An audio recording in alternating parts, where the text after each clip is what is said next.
has Justin Lampkin developed as a pitcher since you've known him? A lot, and a lot of it was expected just because you think about the natural progression of a pitcher, but he's well exceeded all of that. And first time I saw him pitch was this summer when I got the job here. I saw him pitch down in Georgia, and got to meet him, and his just demeanor and his character. There's no secret to success. It's just hard work and putting your head down, and that guy's the epitome of just that. And it's been awesome to see him grow as just a person and a player. And but credit to him, man. He's never stopped working. His mentality's never changed. He was mature as a freshman. He took his lumps like most freshmen do, but he never, he always got back up, and he continues to, and he continues to get better. And that guy is going to have an outstanding rest of the season. He's got a huge future ahead of him. He talks a little bit about how his difference is just the mental game and being able to kind of flush things better. With any pitcher really, is there a moment as a coach that you can see that kind of clicks with a pitcher as they move through college?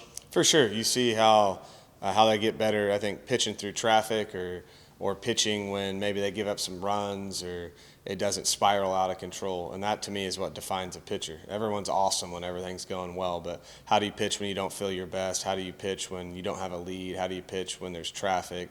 Basically, how do you pitch when it doesn't look like you got your best stuff? And that's what I think for him he's gotten a lot better at, along with a lot of the other guys.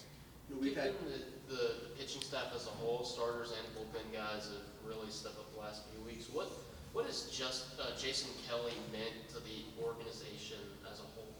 Yeah, JK, I think the biggest part about JK is he's so much more than just a pitching coach. Like he's really good at all aspects of the game, and I think his biggest strength and why I wanted him here is just the mental side of the game and working guys through stuff. And our just pitching department as a whole has been awesome. I mean, JK's the leader of that, and then guys like Jace Hutchins and Jack Mahala, just what all they've been doing and working together is, I know is the reason where we're at. And JK, his just ability to relate to these guys and to mentally keep them on the correct path throughout a long season is the reason why I wanted him here. Obviously speaking about mental toughness, we had talked about Caden Sorrell and just his big swing and his mentality, but with a few days to think about it and just how important every game is, especially going forward, just what kind of way to steal one like that in the eighth inning like that? How big is that for you guys moving forward? Steal? No. One swing of the bat. Yeah. No, it was big. We did, and that's baseball, right? And you want to be on the other side of that, and it was huge. I mean, massive swing. At a time where the pitching they were throwing at us was really, really tough, and you had him up at the plate, and I would have just taken a base hit, but the home run was a bonus, and that's just a credit to the work and the mentality of Caden Sorrell, who didn't have a great weekend. I thought had a really good at bat, put on a really nice swing off Shores the at bat before off 99 with some good run and just missed it off the end. I felt like after that swing I could tell he was locked in. And getting him up in that situation, we'll take that all day because he might not get the hit, he might not do what he did, but I know we're going to get a productive at-bat and he's going to give us a chance. So, if you could hit that guy every single time, I definitely would. Speaking of cadence, I think we're going to talk to Kent here in a minute. Just what have you seen from him over the last month in particular, and just the way he is settled in as an everyday starter this season? Yeah, exactly how I thought he would. I mean, he's had his ups and downs like you expect, but I was actually thinking about him yesterday, and I just like tough players. I like just tough players, and that's who Caden Kent is. He's extremely tough, and he walks that edge when he plays, and sometimes it spills over, and that's okay. So he's everything you could ask for in a player. Similar to like I said about Sorrell, just that mentality, that killer instinct, like he's going up there with bad intentions. Those bad intentions sometimes get him in trouble, but he's done a really good job this year of dialing it back when he needs to dial it back and just grown up as a player. But what a luxury for us to have that type of not only player, but just competitor in your lineup. Just so thankful to be able to coach him every single day, and just the mentality he brings is something I love.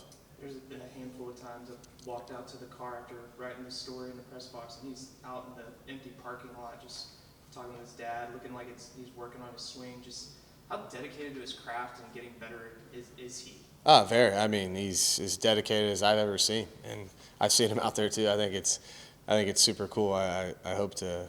If my son's ever half the player Caden Ken is, I'll be happy. And if I have that same type of relationship where you can do that, I think it's a really cool thing. So yeah, Caden's everything you can ask for, man. Like I love him to death, and when he plays, whether he does good or bad, I know it's not due to a lack of preparation. So I'm proud of him. I'm proud of how he's the things he's went through in college too. I think can't be understated in this day and age where,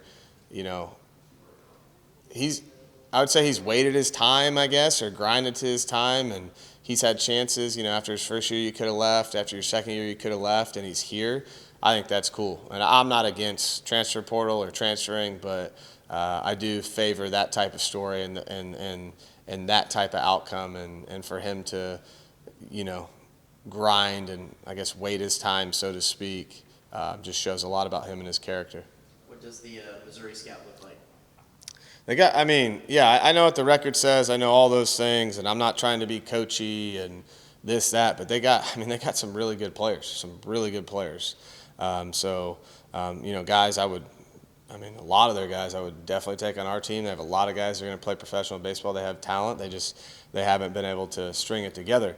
So we're going to have our hands full. They got some guys with some good stuff on the mound, and offensively I think they're a pretty good ball club. So we're going to have to go out and have the same mentality against them as we had against Arkansas, Texas, LSU, not really the opponent. And I think we've had some success over this last month just because we're not worrying about opponents. We're just trying to play really good baseball. So we're going to continue to do that this weekend.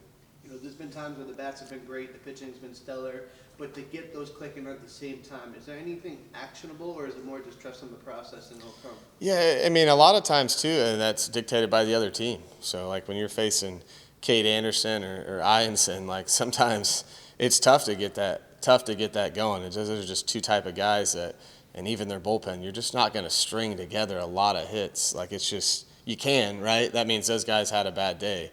And when you face teams like that or any pitching staff, you got to understand good pitchers are going to get there. It's like you're not going to hold them down, but you got to continue to grind out at bats, get into the bullpen, and with a team with our talent level, if we're synced up at the same time, it's going to be really tough to beat. But what you want is to play complementary baseball, and when one's not doing it, the other one's picking it up, and then you keep playing, and you give your offense a chance, or you give your pitching staff a chance to shut someone down when it matters. Is there some shared gene about guys named Caden on this team? It seems like every single one that is named Caden plays a pretty significant role. We got 4, don't we? Wow. Think you might need to 4 recruit Cadens and 3 Gavins? Yeah. 4 Cadens and 3 different spellings of Caden. Really? Yeah. Yeah, I like good players, and then I definitely favor the name Caden right now. So if you're a good player out there, your name's Caden, Texas A&M's the place to be.